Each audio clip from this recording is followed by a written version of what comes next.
নমস্কার বন্ধুরা, shout with Dipanjan চ্যানেলে আপনাদের সকলকে স্বাগত জানাই। আপনারা শুনছেন শ্রীমদর্শন। শ্রীমদর্শন 16টি খণ্ডে সম্পূর্ণ। ভগবান শ্রীরামকৃষ্ণদেবের অপার অনুগ্রহে এই গ্রন্থের প্রথম ভাগের প্রথম সংস্করণ 1366 বঙ্গাব্দে ও ইংরেজির 1960 খ্রিস্টাব্দে প্রকাশিত হইয়াছিল। তদবধি ভক্তগণের চাহিদাতেই একের পর এক সংস্করণ প্রকাশ করা সম্ভব হইতেছে। শ্রীমদর্শনের মূল আবেদন, গৃহে বাস করিয়া কি প্রকারে দেবভাবে জীবনযাপন করা যায়, কিভাবে বেদ বর্ণিত উপায়ে সুখ দুঃখ সমভাবে গ্রহণ করিয়া সংসারে শান্তিতে বাস করা সম্ভব হয়। এই পুস্তকে আছে পরমহংসদেবের ও মায়ের কিছু নূতন কথা, আর স্বামীজি প্রমুখ অন্তরঙ্গ সন্তানদের কথা, আর আছে কথামৃতকার দ্বারা কথামৃতর ব্যাখ্যা এবং শ্রীরামকৃষ্ণ জীবনালোকে উপনিষদ, গীতা, ভাগবত, পুরাণ, বাইবেল আদি শাস্ত্রের আলোচনা।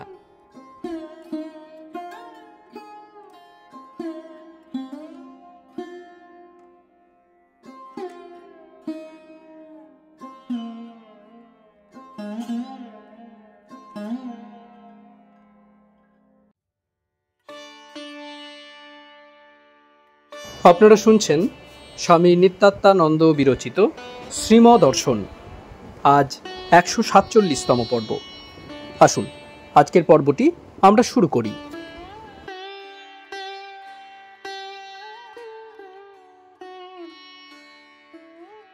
2। এখন বেলা 11টা। শ্রীম অন্তেবাসীকে একটি বালতি দিয়া বলিলেন, নিচে বেয়ারা রয়েছে, তাকে বলুন এই বালতি করে জল উপরে উঠিয়ে নিতে, স্নান করতে হবে। অন্তেবাসী নিজেই জল লইয়া 4 তলায় উঠিলেন। শ্রীম অন্তেবাসীকে বলিতেছেন, মিস্ত্রিরা কাজ করছে, ঘরে অনেক দামি জিনিস আছে, আপনাদের তো এখন অন্য কাজ নাই, একটু বসলে স্নান টান করে আসতাম। তিনি স্নান করিতে গেলেন, একটু পরে ফিরিয়া আসিলেন। স্নান হয় নাই, হাতে নাগ মশায়ের জীবনী। বলিলেন, এই টুলে বসে পড়ুন, আর ছোট অমূল্যবাবুর পত্রের জবাব লিখতে হবে। মঠে জন্মাষ্টমীর দিনে রাত্রিবাস, নন্দোৎসব, কাকুরগাছি যোগদানে উৎসব দর্শন এসব বিবরণ দিয়ে লিখবেন। অর্থাৎ যাতে পত্র পাঠে ভগবানের উদ্দীপন হয় এমনতর করে লেখা চাই। শ্রীম স্নান করিয়া আসিয়াছেন। একটি ভক্তকে বলিলেন, আপনার তো স্নান হয়ে গেছে, আমি তাহলে একটু চোখ বুঝি, অর্থাৎ ধ্যান করি। ধ্যানান্তে ভক্তটি বিদায় লইতেছেন। তাহার হাতে 3খানা কাপড় দিলেন সিটি কলেজের কোণের ডাইং ও ক্লিনিংয়ের দিবার জন্য, আর বললেন সঙ্গে বেয়ারাকে নিয়ে যাবেন, তাহলে সে রসিদ দেখিয়ে নিয়ে আসতে পারবে। 3খানা 3 আনার বেশি হলে দেবেন না, আর রসিদ আনবেন। আর এইখানা লালপেড়ে ধুতি, বেশি ময়লার জন্য বেশি চাইলে দেবেন না। রাত্রি 8:30। মর্টন স্কুলের দ্বিতলের পশ্চিমের ঘরে নৈশ আসর বসিয়াছে। শ্রীম চেয়ারে পূর্বাশ্ব, নিকটে শুক্লাল, ছোট জিতেন, মণি, যোগেন ও আসামের অক্ষয় ডাক্তার রহিয়াছেন। উকিল ললিত ব্যানার্জি ও মোহন বেদান্ত সোসাইটি হইতে ফিরিয়া আসিলেন। ক্ষণকাল মধ্যে আরও কয়েকজন নূতন ভক্ত আসিলেন। তারপর ছোট নলিনী ব্রাহ্ম সমাজ হইতে আসিলেন। সুধীর প্রথমে বেদান্ত সোসাইটি, তারপর ব্রাহ্ম সমাজে গিয়েছিলেন, তিনিও আসিলেন। সর্বশেষ শচী ও শান্তি বেদান্ত সোসাইটি হইতে ফিরিয়াছেন। একটি ভক্ত গাহিতেছেন গান, রামকৃষ্ণ রামকৃষ্ণ বলরে আমার মন, ঐশ্বর্যবিহীন মূরতিজিত কামিনী কাঞ্চন। শ্রীম অক্ষয় ডাক্তারের প্রতি, আপনারা দক্ষিণেশ্বর কখন গেছিলেন? অক্ষয়, আগে যায় নাই অনেক দিন, যাব করছি, হয়ে ওঠে না। শ্রীম, যান একদিন, এমন সুন্দর বাগান, ঘুরে ঘুরে সব দেখবেন। ডাক্তার, একদিন গিয়ে সারাদিন থেকে ভালো করে দেখে আসব, আরতি দেখে ফিরব, এই বাসনা।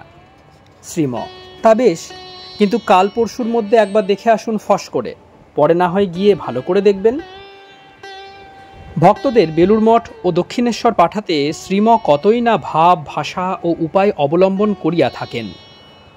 তিনি নিশ্চয় জানেন অধ্যাত্ম জীবন যারা চায় তাদের ওইসব স্থানে না গেলে স্ফুরণ হওয়া সম্ভব নয়, তাই পাঠাতে অত করেন।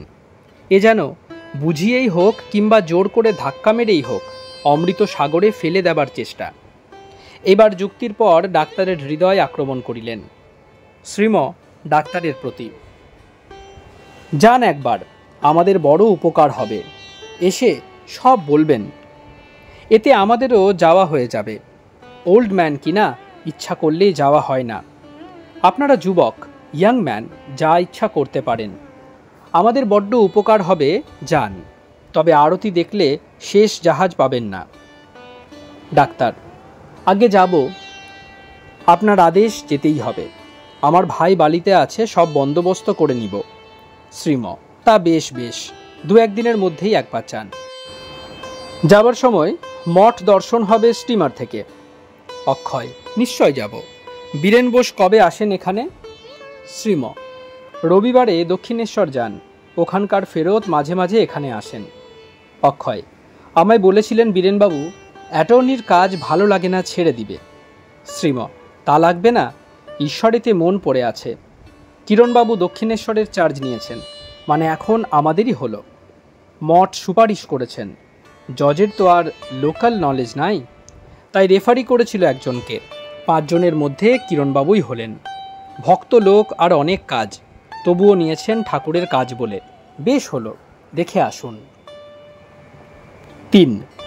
শ্রীম মোহনের প্রতি, কি কি কথা হলো ঠাকুরের বেদান্ত সোসাইটিতে, শোনান। মোহন, আজকের বিষয় ছিল বেদান্ত কি। শ্রোতা 100-র উপর। অবেদানন্দজি বলিলেন, দ্বৈত, বিশিষ্টাদ্বৈত ও অদ্বৈত, এই 3টি মতই বেদান্তের অন্তর্গত। অদ্বৈত হল highest culmination and gradual development of the other 2। অদ্বৈত শেষ কথা, ক্রমোন্নতির শেষ শিখর। মনের ক্রমবিকাশে দ্বৈত বিশিষ্টাদ্বৈতে পৌঁছিয়ে দেয়। সেখান থেকে শেষ শৃঙ্গ অদ্বৈতে। অদ্বৈতবাদী জ্ঞান মার্গী, তারা নিরাকার ব্রহ্মের উপাসনা করে, নেতি নেতি করে অগ্রসর হয়। বড় শক্ত পথ। এই মতে তুমি প্রভু, আমি দাস, তুমি পূর্ণ, আমি অংশ, এসব নাই, তুমিই আমি। ত্বমেবাহং সোহং শিবোহং, এই চিন্তা করে অদ্বৈতবাদী। ইহার আলোচনা বাংলাদেশে নাই, পশ্চিমে ও দক্ষিণে আছে। বাংলাদেশ বৈষ্ণব ও শাক্তের দেশ, এখানে দ্বৈতবাদের প্রভাব বেশি। অদ্বৈতবাদী বলেন, ব্রহ্মসত্য, জগৎ মিথ্যা। ব্রহ্ম কেমন? যেমন মহা জলরাশি, কুল কিনারা নাই, আর জীব জগৎ যেন তাতে বুদবুদ উঠছে। 10টা বুদবুদ উঠল, 2-4টা একত্র হয়ে বড় হলো, আবার ভেঙে গেল, আবার জলে মিশে গেল। যতক্ষণ উপাধি থাকে ততক্ষণ এই জ্ঞান হয় না। আমি অমুকের ছেলে, অমুকখানে বাড়ি, অমুক জাত, এসব উপাধি। এসব গেলে তখন ওই জ্ঞান হয়। অভ্যাস করতে হয়। অহং ব্রহ্মাস্মি, শিবোহম, এসব মন্ত্র, এসব মহাবাক্য। আরে বাবা, ভেবে দেখো দেখি, তুই কার ছেলে? অজ্ঞানে লোক ভাবে এ আমার পুত্র, এ বড় হলে আমায় খাওয়াবে। কি আহাম্মকি, তোর পুত্র কি করে? তুই কি পুত্রের প্রাণ দিতে পারিস? তুই কল, যন্ত্র মাত্র, যন্ত্রী তিনি। ইন আ প্রসেস কলেতে ছেলে জন্মালো, তুই বলছিস আমার ছেলে। আত্মা কারো ছেলে নয়। আমাদের দেশ অধঃপাতে গেছে। বর্ণাশ্রম ধর্ম প্রতিষ্ঠা করো। বর্ণও নাই, আশ্রমও নাই, এক বর্ণ এক আশ্রম হয়ে গেছে এখন। দাস বর্ণ আর গৃহস্থ আশ্রম, সব ইংরেজের গোলাম। আর গৃহস্থ আশ্রম মানে পশুর মতো ভোগ বিলাসে রত থাকা। উচ্চ চিন্তা, ঈশ্বরের চিন্তা নাই। হিন্দু সভা হলো বেনারসে, সেখানে কিনা বিয়ের বিষয় নিয়ে সব ব্যস্ত। কত বয়সে বিয়ে হবে, এই কি হিন্দু ধর্ম, ঋষিদের ধর্ম? আত্মজ্ঞান যে ধর্মের মূল, সেখানে খালি নিচের কথা নিয়ে সব ব্যস্ত। এই তো ধর্ম। সন্ন্যাস আশ্রম, চতুর্থ আশ্রম, ত্যাগের আশ্রম। এর ভিতর দিয়ে গিয়ে সকলকে পূর্বে মরতে হতো। বানপ্রস্থ থেকে সন্ন্যাস। এখন কি হচ্ছে? এর নাম শুনলে খেপে যায়। এক আশ্রম 4 আশ্রমকে গ্রাস করে রেখেছে। দেখো না, পরমহংসদেবের ওখানে যেতাম বলে আমাদের বাপমা কত মন্দ বলতেন। তোমরা এখানে আসো বলে বাপমা হয়তো খেপে যাবে, আমাকে হয়তো পাগল বলবে। এদেশের নেতা কে না যে পরের মাথায় হাত বুলিয়ে খায়? যারা খেটে খায় তাদের করে রেখেছে ছোট লোক, সমাজে হীন। পৌরোহিত্য হয়েছে বংশগত, কিন্তু ও দেশে অর্থাৎ পাশ্চাত্যে তা নাই। পুরোহিতের ছেলে সকলে পুরোহিত হয় না। 5 ছেলে 5 রকম কাজ হয়তো করে, এদেশে তা নয়। জন্ম দ্বারা হয়ে গেছে জাতির বিচার। আগে ছিল গুণ ও কর্ম দ্বারা। বি ব্যানার্জির জুতোর দোকান ছিল, তিনি কে না অমুকের পুরোহিত। তুমি যে বাপধন বৈশ্য হয়ে গেলে ব্যবসা কর্ম করাই, পুরোহিত রইলে কি করে? ওয়েস্টেও 4 বর্ণ আছে, ক্লার্গি, ওয়ারিয়ার, মার্চেন্ট অ্যান্ড সার্ভার্স। পুরোহিত, সৈনিক, বণিক ও সহকারী। যখন ঋষিরা ছিলেন সমাজের নেতা, তখন বর্ণাশ্রম ছিল। তারা ছিলেন সম্পূর্ণ নিঃস্বার্থপরায়ণ। সকলের কল্যাণ করা ছিল তাদের একমাত্র কামনা ও চেষ্টা। এখন হয়েছে স্বার্থপর লোক সমাজের নেতা, সন্ন্যাসীকে করনেতা, যে সকলের মঙ্গল চায় অথচ প্রতিদানে কিছু চায় না। বর্তমান যুগের যুগাবতার পরমহংসদেব তাঁকে করনেতা, তার আদেশে চলা উচিত। দেশ, সমাজ ও ব্যক্তি সকলের কল্যাণ হবে, সকলে উঠবে। পরমহংসদেব বলতেন, পাকা আমি আর কাঁচা আমি। আমি অমুকের ছেলে, অমুক জাত ইত্যাদি কাঁচা আমি। আমি ঈশ্বরের ছেলে কিংবা আমি ঈশ্বর, সোহম, এ ভাব পাকা আমি। পরমহংসদেব বলতেন, অদ্বৈত জ্ঞান আঁচলে বেঁধে যথা ইচ্ছা তথা যা। গৃহস্থ হতে হয় তাই হও, কিন্তু ঈশ্বরের সঙ্গে সম্বন্ধ করে হও, তবে ঠিক থাকতে পারবে, নয়তো মায়াতে ডুবিয়ে দেবে। পরমহংসদেব আবার বলতেন, যা আছে ভাণ্ডে তা আছে ব্রহ্মাণ্ডে। এই শরীরের ভিতরে যিনি আছেন তিনি ব্রহ্মাণ্ড ব্যাপিয়া আছেন। তোমরা পরমহংসদেবকে ধরো, তাকে আদর্শ করো, ঈশ্বরের সঙ্গে একটা সম্বন্ধ করে সংসারে থাকো, দ্বৈত অদ্বৈত যা হোক, শেষে সব এক জায়গায় যাবে, ঈশ্বরে। এইসব রাস্তার ঝগড়া ছেড়ে দাও, এরূপ করলে তোমরাও উঠবে, দেশও উঠবে। 4 প্রশ্ন, আমি বলতে পারি কি সোহম শিবোহম?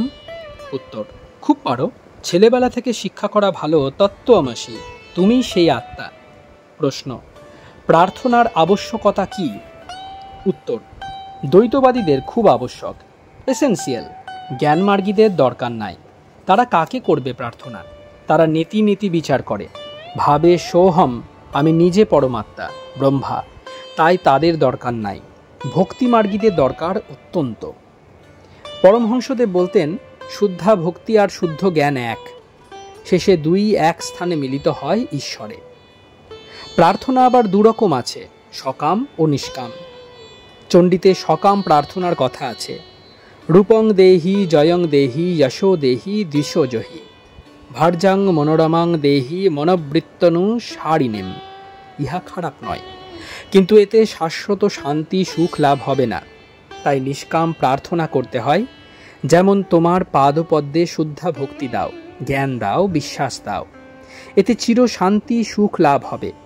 প্রার্থনা করলে দেখতে পাবে মনটা ক্ষণিকের জন্য অন্য বস্তু থেকে উঠে যায়। এইরূপ করতে করতে যখন মন মুখ এক হবে, তখন মনে যা চাইবে তাই পাবে। প্রশ্ন, প্রার্থনা দ্বারা কর্মফল কমানো যায় কি? উত্তর, হ্যাঁ যায়, তবে পরিত্যাগ করা যায় না, মোড় ফিরিয়ে দেওয়া যায়। কর্মফল ভোগ করা এটা একটা ল, প্রাকৃতিক নিয়ম, ন্যাচারাল ল, এ সকলকেই করতে হবে। তবে মোড় ফিরালে তোমার মনটা সেটা এফেক্ট করতে পারে না। হরি মহারাজ অর্থাৎ স্বামী তুরীয়ানন্দের দেখলাম মস্ত অপারেশন পিঠে, কিন্তু খেয়াল নাই, শেষ পর্যন্ত মন যোগে আছে। ঠাকুরেরও দেখেছি রোগে কাঠ হয়ে গেছেন, আমরা সব পাশে বসে খাচ্ছেন, মুখ দিয়ে সব বের হয়ে আসছে, গিলতে পারছেন না, কি কষ্ট। ভক্ত বলছেন, আহ কি কষ্ট হচ্ছে খেতে। ভক্তদের সকলকে দেখিয়ে বললেন, বলো কি গো, আমি যে অত সব মুখে খাচ্ছি। একজন দুর্বা ঘাসের উপর দিয়ে যাচ্ছিল, অমনি ঠাকুর চিৎকার করে উঠলেন, উহ উহ, বুকে লাগছে যে। এই সব হয় ঠিক ঠিক অদ্বৈত জ্ঞানে। প্রার্থনা সঞ্চিত কর্ম অথবা সংস্কার বদলাতে পারে, কিন্তু প্রারব্ধ ভোগ হতেই হবে, তবে নির্লিপ্তভাবে। জ্ঞানাগ্নি ভিতরে জ্বালিয়ে দিতে পারলে সব ভস্ম হয়ে যায়, কর্ম থাকে না। কর্মফল আবার ট্রান্সফার হয়, অপরে সঞ্চারিত হয়। ঠাকুর ও যীশুখ্রিস্ট নিয়েছিলেন অপরের কর্মফল। মেন্টাল হিলার চিন্তা দ্বারা অপরের রোগ আরাম করে, কিন্তু প্রতিরোধ না জানলে নিজের শরীরে আসে। প্রশ্ন, প্রার্থনায় পাপ পুণ্য কমে কি? উত্তর, হিন্দুরা পাপ পুণ্য বলে কিছু মানে না। ব্রাহ্ম সমাজে পাপি পাপি করত, আর দু একটা স্তবে পাপ পাপি এসব কথা রয়েছে। পরমহংসদেব শুনে বললেন, পাপি পাপি বলতে বলতে পাপি হয়ে যায়, আর শিব শিব বলতে বলতে শিব হয়ে যায়। খ্রিস্টিয়ানদের মতে আদম নিষিদ্ধ বৃক্ষের ফল খেয়ে পতিত হয়, পাপি হয়। তাই তোমরা তার সন্তান অনন্তকাল নরক ভোগ করছো। ওদের পুণ্যের দেবতা আলাদা, পাপের আলাদা। আমাদের ওসব কিছু নাই। পাপ করেছো, পুণ্য করো, ঈশ্বরের আশ্রয় নাও, প্রতিরোধ হয়ে যাবে। অনন্ত নরক মানে না হিন্দুরা। প্রশ্ন, স্বস্বরূপকে নিজে নিজে জানা যায় কি? উত্তর, না। একজনের নিকট উপদেশ নিতে হয়। যিনি উপদেশ দিবেন তিনি তোমার প্রকৃতি জানবেন। ধ্যান, জপ, কর্ম, জ্ঞান, ভক্তি কোনটা তোমার পক্ষে উপযুক্ত তিনি বলে দেবেন। নিজে নিজে সিদ্ধ হওয়া যায় না। সকলেই ভাবে আমি বড়। একজনের কাছে জেনে নিয়ে বিশ্বাস করে ধৈর্য সহকারে কাজ করতে থাকো, নিশ্চয়ই কৃতকার্য হবে।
আপনারা শুনছিলেন স্বামী নিত্যাত্মানন্দ বিরচিত শ্রীমদর্শন।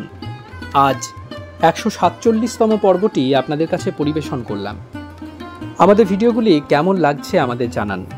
কোনো সাজেশন থাকলে তাও অবশ্যই জানাতে পারেন। আমাদের ভিডিওগুলি লাইক করুন, আপনাদের বন্ধুবান্ধব ও পরিবার পরিজনদের মধ্যে শেয়ার করে দিন। শাউট উইথ দীপাঞ্জন চ্যানেলটি সাবস্ক্রাইব করুন এবং প্রতিনিয়ত বিভিন্ন আপডেট পাওয়ার জন্য বেল আইকনটি অবশ্যই প্রেস করবেন। অনেক অনেক ধন্যবাদ। নমস্কার, ভালো থাকবেন। জয় ঠাকুর, জয় মা, জয় স্বামীজি।